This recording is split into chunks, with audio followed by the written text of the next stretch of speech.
సహాయము చేయగలిగి చేయకుండా మౌనంగా ఉన్నందుకు శిక్ష భరించక తప్పదు. సహోదరి సహోదరులు, దేవుడు నిన్ను దీవించాడా, ఆశీర్వదించాడా? ఆర్థికంగా, ఆరోగ్యపరంగా, అన్ని విషయాల్లో దేవుడు నిన్ను స్థిరపరిచాడా? ఎందుకు నిన్ను దీవించాడు? దీవెనలు అనుభవించటానికి మాత్రమే కాదు, ఆ దీవెనలు పంచిపెట్టడానికి. దేవుడు నీకు తలాంతునిచ్చాడా? ఆ తలాంతులను బట్టి నువ్వు గర్వించటానికి కాదు, ఆ తలాంతులను దేవుని రాజ్యము కొరకు ఉపయోగించటానికి. ఈ విషయాన్ని మర్చిపోవద్దని ప్రభువు పేరట మనం చేస్తున్నాను. నువ్వు కలిగి ఉన్న ఆశీర్వాదాన్ని పంచిపెట్టవలసిన నువ్వు పంచిపెట్టకుండా దాపెట్టుకున్నట్లయితే మూల్యము చెల్లిస్తావు.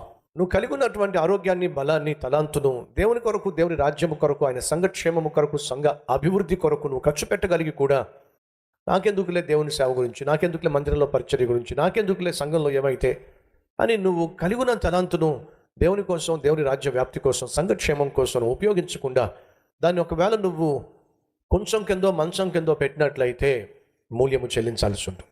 మర్చిపోతు సుమా, ఒకరికి 1 తలాంతు, మరొకరికి 2 తలాంతులు, మరొకరికి 5 తలాంతులు ఓ యజమాని ఇచ్చాడు. కొంతకాలం అయిన తర్వాత ఇచ్చిన తలాంతులు వీళ్ళు ఏం చేశారు అని చెప్పి లెక్కడడానికి వచ్చాడు. 5 తలాంతులు గలవాడు రెట్టింపు చేశాడు, 2 తలాంతులు గలవాడు రెట్టింపు చేశాడు, 1 తలాంతు గలవాడు ఆ తలాంతు తీసుకెళ్ళి ఉపయోగించకుండా, రెట్టింపు చేయకుండా దాన్ని కప్పెట్టేశాడు.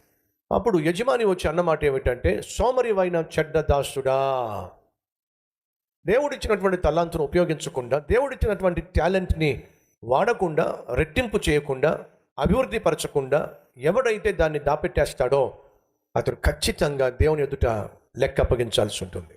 సోమరివైన చెడ్డదాసుడా, నేను నీకు ఇచ్చిన తలాంతును తీసుకుని వెళ్ళి నువ్వు షావుకారికి ఇవ్వవలసింది, కనీసం వడ్డీకైనా దాన్ని పెట్టాల్సింది. నేను వచ్చి కనీసం వడ్డీనన్నా తీసుకునేవాడిని.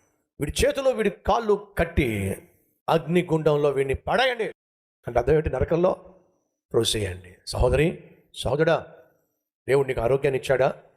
ఆర్థిక బలాన్ని ఇచ్చాడా? అద్భుతమైన తలాంతునిచ్చాడా?